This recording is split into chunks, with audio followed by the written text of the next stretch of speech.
नमस्ते। कभी सोचा है कि सफलता का कोई ऐसा फॉर्मूला हो सकता है जो सदियों से काम कर रहा हो?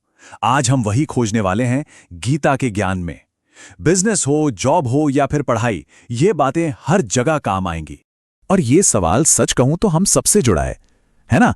आज की जो ये भागदौड़ वाली जिंदगी है, रोज की चुनौतियां, कभी-कभी लगता है ना कि हम हर रोज एक जंग लड़ रहे हैं। और मजे की बात तो ये है कि गीता का ज्ञान शुरू ही एक युद्ध भूमि पर हुआ था। सोचिए, महान योद्धा अर्जुन, उनका भी हौसला टूट गया था।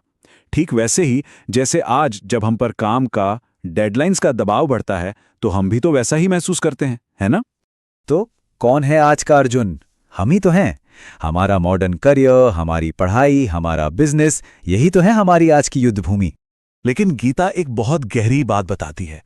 वो कहती है कि असली लड़ाई बाहर नहीं है, अंदर है। सबसे जरूरी जंग वो हमारे मन के अंदर लड़ी जाती है।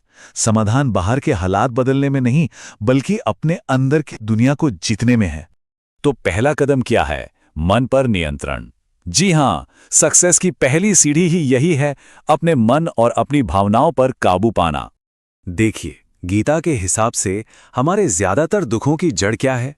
हमारा बेकाबू मन। ये मन ऐसी ऐसी इच्छाएं पैदा करता है जिनकी हमें जरूरत ही नहीं होती, और जब वो पूरी नहीं होती तो बस हम अपने असली गोल से भटक जाते हैं, ध्यान बढ़ जाता है।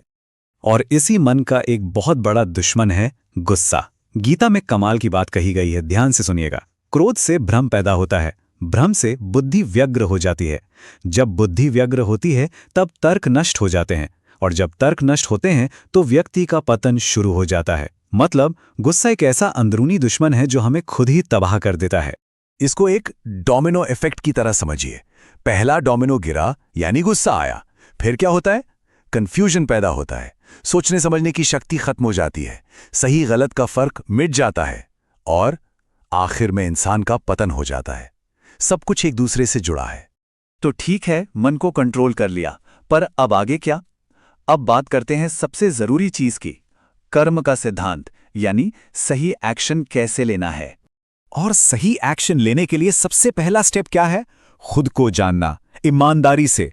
हमारी ताकत क्या है, हमारी कमजोरियां क्या हैं, ये हमसे बेहतर और कौन जान सकता है, बताइए?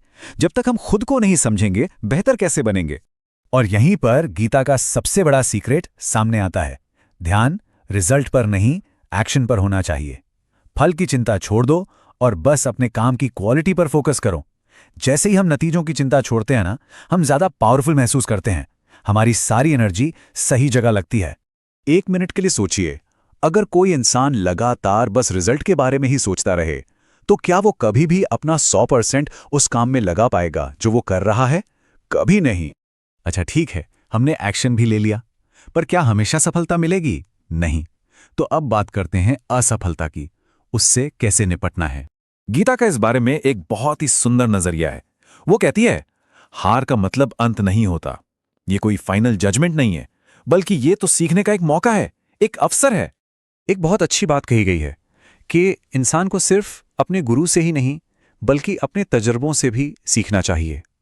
मतलब हमारी अपनी गलतियां, हमारी अपनी सफलताएं, इनसे बड़ा टीचर कोई नहीं है। तो सवाल यह है कि गलतियों को दोहराने से बचें कैसे? प्रोसेस बहुत सिंपल है। पहला, रुको। दूसरा, सोचो कि गड़बड़ कहां हुई। तीसरा, उस तजुर्बे से सीखो। और चौथा, एक नई सोच और नई एनर्जी के साथ आगे बढ़ो। और इन सारी बातों का निचोड़, सबसे जरूरी मैसेज बस एक लाइन में है, अपने कर्म को बेहतर बनाने पर ध्यान दो, परिणाम अपने आप संवर जाएंगे। तो अब आखिरी सवाल, इन सब बातों को जानने के बाद अपने कर्म को, अपने काम को बेहतर बनाने के लिए हमारा अगला कदम क्या होगा? इस पर सोचना बहुत जरूरी है। वीडियो पसंद आया तो वीडियो को लाइक करें, चैनल को सब्सक्राइब करें और कमेंट में आपकी राय लिखें।